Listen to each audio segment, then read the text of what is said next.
ওম নমঃ শিবায় বন্ধুরা, আবারও আমরা চলে এসেছি শিব মহাপুরাণের কাহিনী নিয়ে। আজ তার তৃতীয় দিন।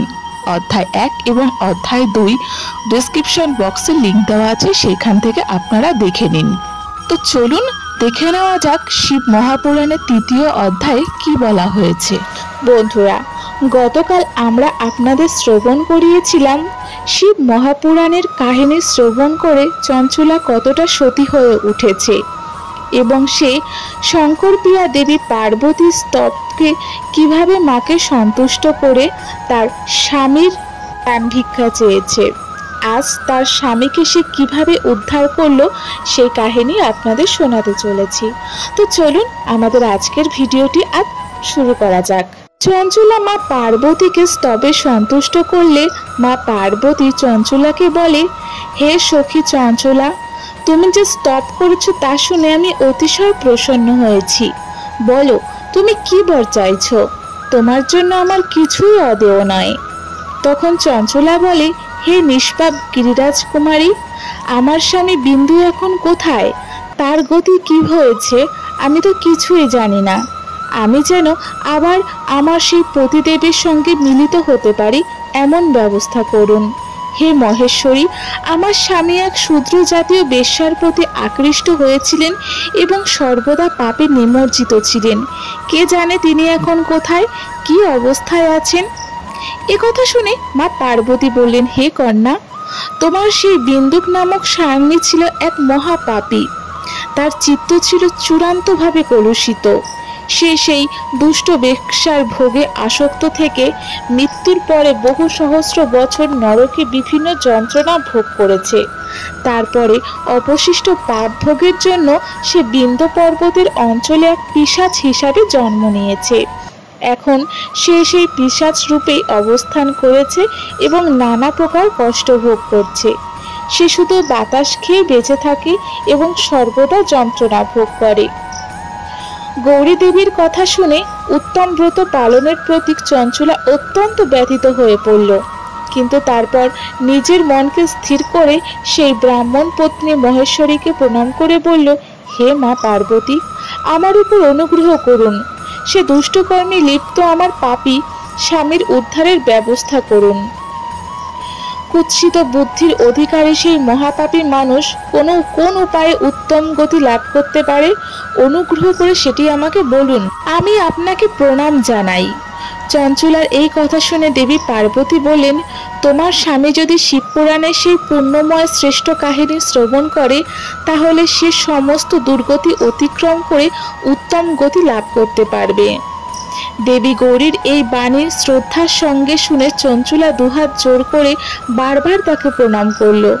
তারপর সে স্বামীর সমস্ত পাপশুদ্ধি ও মুক্তির জন্য পার্বতী দেবীর কাছে প্রার্থনা জানাতে লাগলেন, মা, আমার স্বামী যেন শিবপুরাণ শ্রবণ করতে পারে সেই ব্যবস্থা করুন। চঞ্চলার এই অনুরোধে শিবপ্রিয়া গৌরী দেবীর হৃদয়ে করুণা জেগে উঠল। তিনি শিবের গৌরবর্ণকারী গন্ধর্বরাজ তুমুকে আহ্বান করলেন এবং আনন্দের সাথে বললেন, হে তুমু, তোমার হৃদয়ে ভগবান শিবের প্রতি যে প্রগাঢ় প্রেম আছে, তুমি আমার অন্তরের ভাব বুঝে তা সিদ্ধ করতে সক্ষম। এই জন্য আমি তোমার কাছে এক অনুরোধ করছি। তুমি এখনই আমার সখী চঞ্চলার সঙ্গে বিন্ধ্য পর্বতে গমন করো। সেখানে এক ভয়ঙ্কর ও বিশাল পিশাচ বসবাস করে।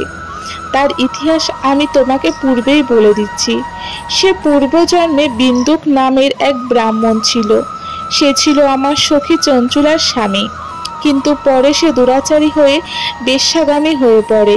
সে স্নান সন্ধ্যায় শুদ্ধ আচরণ ত্যাগ করে অপবিত্রতা জীবনযাপন করতে থাকে। ক্রোধ ও মায়ার কারণে তার বুদ্ধি বিভ্রান্ত হয়ে যায়। সে অভক্ষ ভক্ষণ, সজ্জনদের সঙ্গে শত্রুতা বা হাতে খাওয়া এবং অন্য বাড়িতে আগুন লাগানো এইসব নিষ্ঠুর পাপকর্ম করত। সে নিজের স্ত্রী পরিত্যাগ করে দুর্জনদের সঙ্গে আনন্দ খুঁজত। মৃত্যুর পর সে দুষ্কর্মে লিপ্ত ছিল।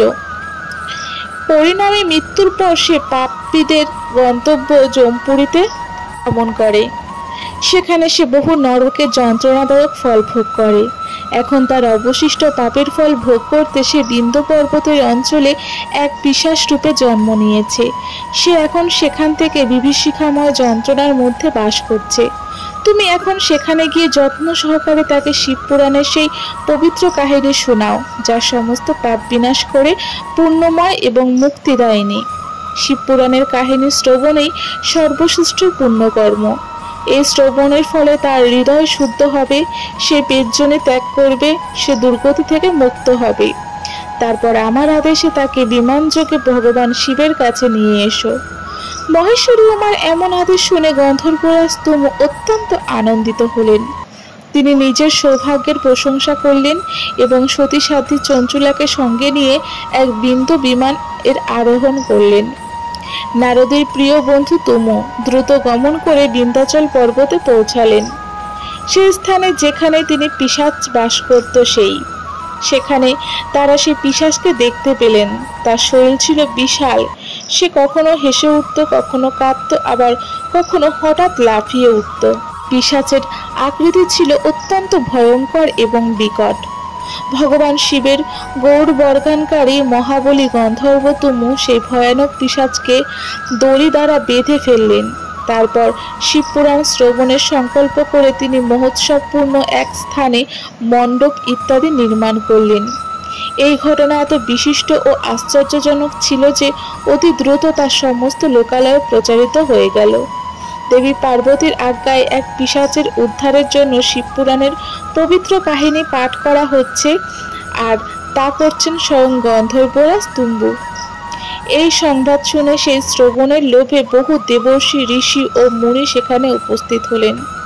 শ্রদ্ধা ভরে শিবপুরাণ শ্রবণের জন্য আগত এইসব মহান ব্যক্তিত্বদের সমাগমে বিন্ধ্য পর্বত অঞ্চলে এক অপূর্ব কল্যাণময় সভা গঠিত হলো।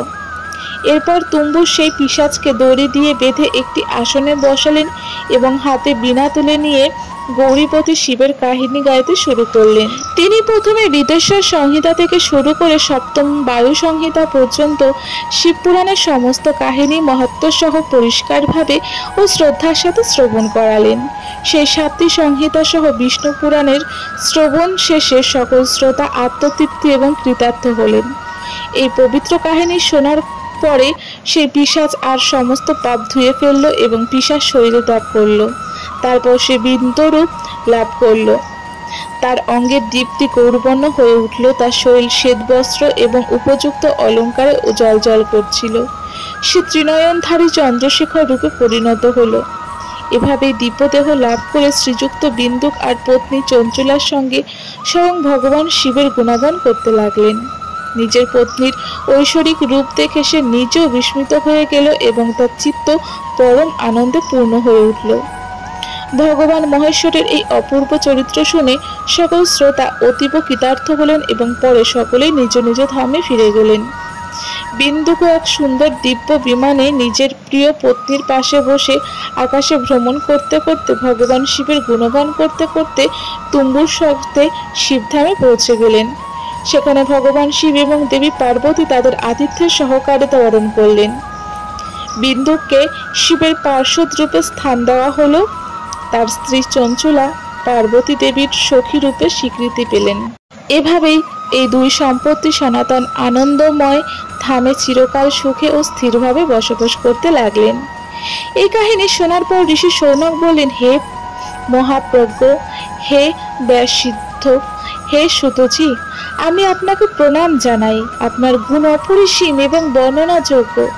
এখন অনুগ্রহ করে আমাকে বলুন, এই কল্যাণময় শিবপুরাণ শ্রবণের যথার্থ বিধি কি, যাতে সকল শ্রোতা এই কাহিনী থেকে পরম শ্রেষ্ঠ ফল লাভ করতে পারেন। একথা শোনার পর ঋষি শৌনককে উদ্দেশ্য করে সুত গোস্বামী বললেন, হে মুনি শৌনক, আমি এবার আপনাকে শিব মহাপুরাণ শ্রবণের এমন বিধি বলছি যার ফলে শ্রোতা সম্পূর্ণ ফল লাভ করতে পারে। প্রথমে কোনো জ্যোতিষীকে ডেকে যথাযথ দান ও মান দিয়ে সন্তুষ্ট করুন। তারপর আপনার সহচরদের সঙ্গে বসে কোনো বিঘ্ন ছাড়াই পুরোপুরি কাহিনী সমাপ্ত করুন। এই উদ্দেশ্যে একটি শুদ্ধ মুহূর্ত নির্ধারিত করুন। তারপর সতর্কতা ও যত্ন সহকারে দেশের বিভিন্ন প্রান্তে বার্তা পাঠান, যাতে সকলে জানতে পারে যে আমাদের এখানে শিবপুরাণের পবিত্র কাহিনী অনুষ্ঠিত হতে চলেছে। যারা আধ্যাত্মিক কল্যাণের আকাঙ্ক্ষী তাদের সেখানে শ্রবণের জন্য আমন্ত্রণ জানাতে হবে। অনেক মানুষ শ্রীহরির কাহিনী থেকে অনেক দূরে চলে গেছেন। অনেক স্ত্রী, পুরুষ, শূদ্র প্রভৃতি ভগবান শঙ্করের কীর্তনের সুযোগ থেকে বঞ্চিত হয়েছে। সুতরাং তাদেরকেও আমন্ত্রণ জানানো উচিত।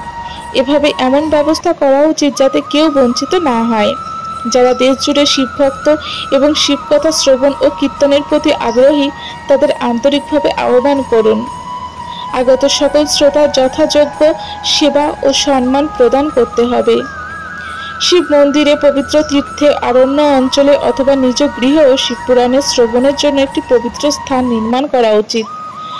কাঁঠালের গাছ বা কলা গাছের খুঁটি দিয়ে একটি উঁচু কাহিনী মণ্ডপ তৈরি করুন। সেই মণ্ডপের চারপাশে ফল ফুল, চন্দোয়া, তোরণ প্রভৃতির সাহায্যে সুন্দরভাবে সুসজ্জিত করুন। চারিদিকে ধ্বজা পতাকা লাগিয়ে নানা সামগ্রী দিয়ে ঐশ্বর্যমণ্ডিত শোভা তৈরি করুন। পরমেশ্বর ভগবান শঙ্করের জন্য একটি দিব্য আসন তৈরি করুন। কথক বাচক এর জন্য একটি নতুন সুন্দর ও আরামদায়ক আসন তৈরি করুন। যারা নিয়মাবর্তিতায় কাহিনী শুনবেন তাদের জন্য যথাযথ ও সুন্দর ব্যবস্থা করুন। পুরাণজ্ঞ বক্তার প্রতি কোনো রকম তুচ্ছ বুদ্ধি করবেন না। এই সংসারে জন্ম ও গুণ অনুসারে অনেক গুরু থাকে, কিন্তু তাদের মধ্যে যিনি পুরাণের জ্ঞান রাখেন তিনি সবচেয়ে পরম গুরু বলে বিবেচিত। পুরাণজ্ঞ বক্তাকে বলতে হবে পবিত্র, দক্ষ, শাস্ত্র প্রকৃতি, ঈর্ষাহীন, সাধু ও দয়ালু। এরকম একজন প্রবচন পারদর্শী জ্ঞানী ব্যক্তি যে এই পূর্ণময় শিবকথা শ্রবণ করান। সূর্যোদয় থেকে 3 প্রহর পর্যন্ত উত্তম বুদ্ধি সম্পন্ন জ্ঞানী ব্যক্তি যেন শিবপুরাণ পাঠ করেন অথবা শ্রবণ করেন। মধ্যাহ্নে 2 ঘন্টা অবকাশ রাখা উচিত যাতে লোকেরা বিরতিতে প্রাকৃতিক কাজ সেরে নিতে পারে। কথার প্রথম দিন শুরু হওয়ার আগে বক্তা যেন উপবাস গ্রহণ করে এবং দাড়ি, চুল ইত্যাদি ছাঁটেন। যে দিনগুলিতে কাহিনী চলবে সেই দিনগুলি প্রভাতে সংক্ষেপে নিয়মিত কর্ম সমাধান করে নিন। বক্তার সহযোগিতার জন্য আরও একজন জ্ঞানী ও পণ্ডিত ব্যক্তি সেখানে রাখতে হবে যিনি সংশয় দূর করতে ও শ্রোতাদের বোঝাতে পারদর্শী। যে কোনো বিঘ্ন এড়াতে প্রথমে গণেশ পূজা করতে হবে। শিবপুরাণ গ্রন্থ ও ভগবান শিবের প্রতি ভক্তিসহ পূজা করতে হবে। তারপর শ্রোতা যিনি উত্তম বুদ্ধি সম্পন্ন তিনি যেন শুদ্ধ হৃদয় ও আনন্দ চিত্তে শিবপুরাণের এই পুণ্যময় কাহিনী শ্রবণ করেন। যে বক্তা বা শ্রোতা বিচিত্র কর্মে বিভ্রান্ত তাদেরকেও এই শ্রবণ সম্পূর্ণরূপে বিশুদ্ধ করে দিতে সক্ষম হবে এই শিব মহাপুরাণ। যেসব মানুষ কাম, ক্রোধ, লোভ, মোহ, অহংকার, ঈর্ষা এই 6 রিপুতে আক্রান্ত, যারা নারীর প্রতি আকর্ষণে নিমগ্ন, যারা পশু ও অসত্য কথা বলে, তারা শিব মহাপুরাণ শ্রবণের পূর্ণফল লাভ করতে অযোগ্য। যারা সংসারের চিন্তা, অর্থ, গৃহ, পুত্র, শিষ্য প্রভৃতির চিন্তা ত্যাগ করে একাগ্র চিত্তে কাহিনীতে মনোনিবেশ করেন তারা শুদ্ধ বুদ্ধি সম্পন্ন পুরুষ এবং তারা সর্বোত্তম ফল লাভ করতে পারেন। যেসব শ্রোতা ভক্তি ও শ্রদ্ধার সাথে অন্য কোনো কাজে মন না দিয়ে নিঃশব্দে পবিত্র চিত্তে উদ্বেগহীনভাবে কাহিনী শ্রবণ করে তাদেরকেই সত্যিকার অর্থে পুণ্য লাভ হয়। ঋষি শৌনক, এখন আমি বলছি শিবপুরাণ শ্রবণের ব্রত যারা পালন করেন তাদের জন্য বিশেষ নিয়মাবলী আছে, তা আপনি ভক্তি সহকারে শ্রবণ করুন। নিয়ম অনুযায়ী এই শ্রেষ্ঠ পুরাণ শ্রবণ করলে কোনো বিঘ্ন ছাড়াই সর্বোত্তম ফল পাওয়া যায়। যারা দীক্ষাহীন তাদের এই কাহিনী শ্রবণের কোনো অধিকার নেই। সুতরাং যাদের শ্রবণের আকাঙ্ক্ষা আছে তাদের উচিত প্রবক্তার নিকট থেকে দীক্ষা গ্রহণ করা। যারা নিয়ম মেনে কাহিনী শুনতে চান তাদের ব্রহ্মচর্য পালন করা উচিত। তারা ভূমিতে শয়ন করবেন, পাতার পাতে আহার করবেন এবং প্রতিদিন কাহিনী শেষ হওয়ার পরেই আহার গ্রহণ করবেন। যার সাধ্য আছে সে পুরাণ সমাপ্ত পর্যন্ত উপবাস রাখতে পারবেন, তবে অবশ্যই পতিব্রতা ও ভক্তি সহকারে কাহিনী শ্রবণ করতে হবে। এই কাহিনীর ব্রত যিনি নেবেন তার উচিত প্রতিদিন একবার শুধু অবিচ্ছিন্ন আহার করা। কাহিনী শ্রবণের নিয়ম যেন আরামদায়ক ও পালনযোগ্য হয় সেই মতো নিয়ম মানা উচিত। যেসব বস্তু পরিত্যাজ্য কাহিনী চলাকালীন কাটলে সেগুলি হলো গরিষ্ঠ খাদ্য, ভাজা বা পোড়া খাবার, শ্যামাকালাই, মসুর ডাল, মন কলুষিত খাবার এবং বাসি খাবার এইসব খেয়ে কোনো পুরুষ কখনোই শিবপুরাণের কাহিনী শ্রবণ করতে যাবেন না। এই কাহিনী শ্রবণকারী বক্তাকে অবশ্যই বর্জন করতে হবে পেঁয়াজ, রসুন, হিং, গাজর, মদ বা মাদক দ্রব্য, আমিষ বা আমিষ জাতীয় খাবার। শিবপুরাণের ব্রত গ্রহণকারী ব্যক্তি কাম, ক্রোধ, লোভ, মোহ, মদ, মাৎসর্য এই 6 রিপুকে ত্যাগ করবেন। ব্রাহ্মণদের নিন্দা করবেন না, সতী সাধ্বী পত্নী ও সাধু সন্তদের নিন্দা করবেন না। শিবপুরাণ শ্রবণ ও সমাপন উপলক্ষে করণীয় বিধি ও তার পুণ্যফল। যে কথাব্রতী পুরুষ প্রতিদিন সত্য, সুচিতা, দয়া, নীরবতা, সরলতা, বিনয় এবং হৃদয় থেকে উদারতা এই সব সদ্গুণ পালন করে সে শিবপুরাণের শ্রবণের প্রতি উপযুক্ত হয়।